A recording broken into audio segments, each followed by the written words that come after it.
welcome back to another Underestimate and another edition of AEW Collision Out of 10. And yeah, big show today, of course, because it's the Grand Slam edition of Collision. So yeah, we got some big matches, including Okada against Sammy Guevara, Adam Page against Claudio Castagnoli, Jack Perry defends his TNT title in an open challenge, and much, much more. But we started things off with Sera against Jamie Hayter in a Soraya's rules match. Hayter came into this match with a lot of disadvantage. Since it's Soraya's rules, it basically meant she had no rules. Harley Cameron said they weren't allowed to start the match until Saraya slapped Hayter, so the former women's champion stood tall and let that happen. Cameron interfered so much and this was essentially a handicap match, hardcore match. Hayter was getting in plenty of early offense, but she took the most damage from the weapons. We saw everything from usual tables and chairs to unconventional weapons like matchbox cards and basket baking sheets. This wasn't pretty, but it was highly entertaining. Saraya did a good job putting Hayter over and making her look good. A Hayter clothesline sealed the deal in about 12 minutes. So yeah, I thought this was pretty decent on the whole and gets a 7 out of 10 from me.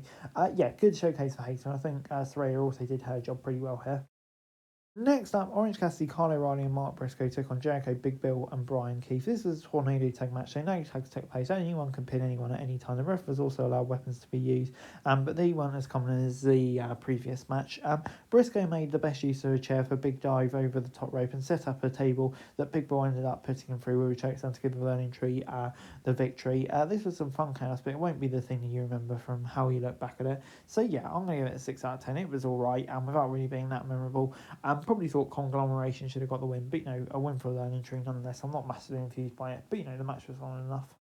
Following events on Rampage, Andretti was booked in a singles match against Brody King, who came out without anyone else from the HOB. Andretti went right at King and hit a few fast-paced moves, and one big hand from King knocked him out of midair. A cannonball in the corner gave King one of the fastest wins ever. Yeah, fair enough. Would have liked to see more done with Andretti, but a dominant win for King. Before Jack Perry arrived in his customised bus for the TNT title open challenge, Suzuki ended up being a surprise opponent. The champ doled out a few forearms before Suzuki laughed and knocked him down with one big shot. Perry unloaded with chops, and it led to the same result. Perry was able to battle back during breaking, and it became more competitive, but Suzuki still dominated. Suzuki ended up using his chair shot, but all Rhea was disqualified. She just took it away. What should have been a clear DQ is outright ignored, and it really stood out. Perry ended up winning a count out a few moments later after taking a DDT on the floor. Shibata ran down to save Suzuki from being attacked after the count out ending just didn't feel right, and the lack of DQ and cheating from all involved just really took the wind out of the sails here, to be honest. I'm going to give it 6 out of 10. Yeah, the match wasn't bad up to that point, but it just feels like that was a stupid ending, and we've seen this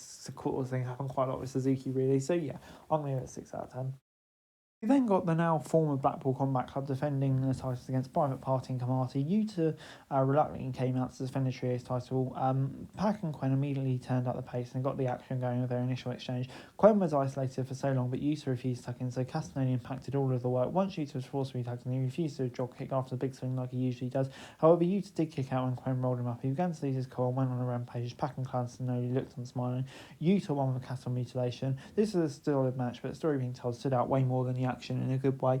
And yeah, I'm going to give it a 7 out of 10. I think there's still lots of questions to be asked, and the way it developed, I thought it was really intriguing as it went along, and a fun match too. So yeah, I'm very intrigued to see where this whole story goes, and yeah, I'm going to give it a 7 out of 10. Before we got Hologram against the Beast Mortos versus Jalistico. The three Leech Stores competed in a triple threat match this week with doing battles to commemorate Hispanic Heritage Month. Portos used his size and power to serve as a base for the other two high flyers, but that didn't mean he stayed grounded. He was also showing off impressive agility. If you know how talented these men are, then you know how good this match was going to be. There's so much going on, to try and summarise everything would be pretty tough.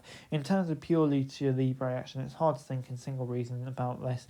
Not only was everything exciting, but it was also performed with incredible precision. Mortos and Jalisco tried to work together, but Hologram was able to pull off the win. Rouge came out and united them so they could take out Hologram and reform LFI. So yeah, I thought this was great stuff on the whole. I'm going to give it a 7 out of 10. A match for no specific reason really, but I thought it really worked well and was a great match. And yeah, I thought Hologram winning was probably the right result. So yeah, good stuff, 7 out of 10.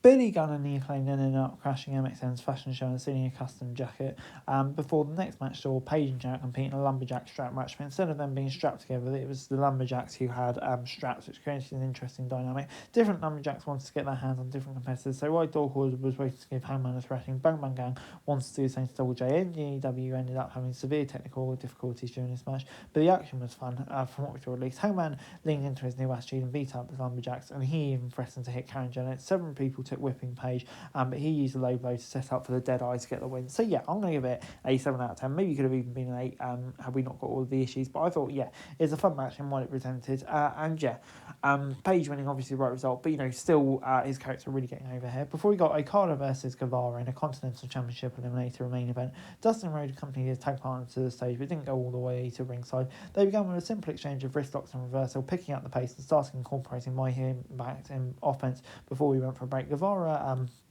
put up a valiant effort, and the Rainmaker picked up the win, dashing Guevara's hopes at a future title opportunity. It's a good clean match and allowed both men to shine, but it fell a little short in my opinion. So yeah, I'm going to give it a 7 out of 10. It was alright without being spectacular. So yeah, 7 out of 10 for me. Good stuff.